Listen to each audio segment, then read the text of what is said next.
Obviously, the other big issue in Washington right now is the GameStop saga and Robinhood and the call for hearings to try and figure out what was going on.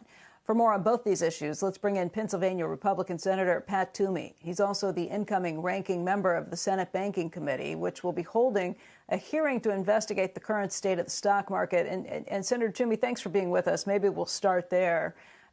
Morning, the Becky. hearings that are going to be held, when you look at this situation, what do you think really bothers you the most about it? What bothers me the most is my colleagues who think we have to run out and pass a new law and have more regulation and somehow limit the freedom of people to participate in the stock market. So we can have our hearing, but I hope it doesn't reinforce a tendency to do things that we haven't made the case for why they need to be done.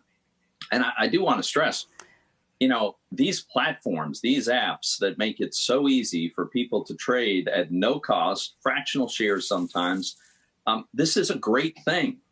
This really helps to democratize our capital markets. It allows people of ordinary means to participate as investors at a small scale, which can grow over time. So I sure hope that we don't end up doing something that damages, a really, really good innovation in our capital markets.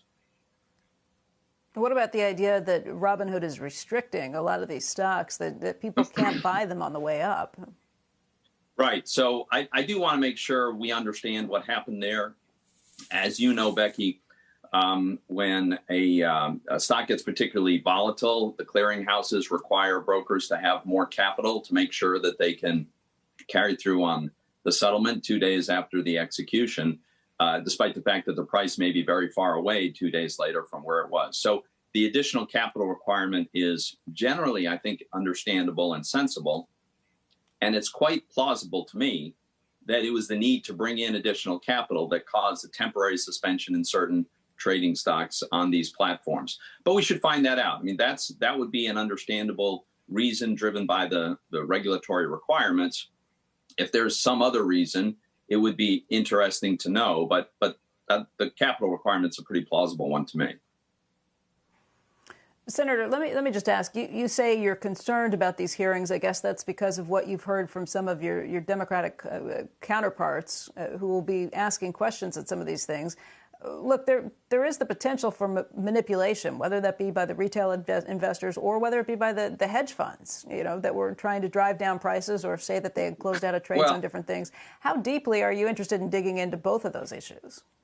Look, I mean, I think we'll find out. The SEC routinely investigates these things. It is legal to short stock, and it should be legal. It is a helpful, in fact, necessary part of price discovery. So there are hedge funds that were shorting the stock. That happens every day, and that's perfectly okay. Now, were they out deceiving people? Were they manipulating? Were they sending false information about the companies?